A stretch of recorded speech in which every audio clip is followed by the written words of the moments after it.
put. Jesus said something very much like this with respect to Old Testament regulations on divorce. They asked him whether or not it was lawful to divorce a woman for any reason, and Jesus said, Moses allowed you to write a certificate of divorce, but it was not so from the beginning. And he cites then the creation story of Genesis, of Adam and Eve, and said, what God has put together, and let not man put asunder. So what Jesus was saying there was that the law of Moses was a temporary prescription accommodating the hardness of heart of the people at the time, but it didn't represent the perfect will of God for human marriage, which was grounded in the creation story. So how exactly do we determine when we have moved beyond the biblical text in terms of the evolution of that morality? When are we fulfilling a broader goal that was kind of held back by temporary constraints?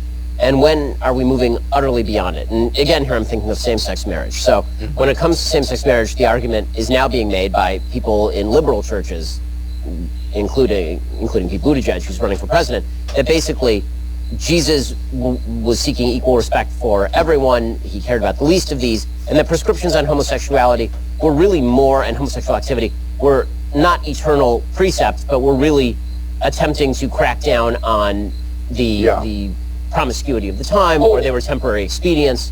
Yeah, I think that's clearly false.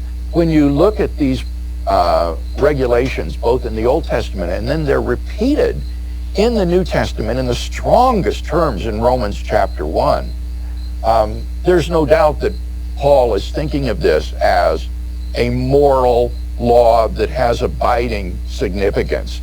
And it's grounded again, I think, in the creation story, that God has created human sexuality, He's created man and woman in such a way that the fulfillment of that relationship will take place within the safety and security of a heterosexual marriage.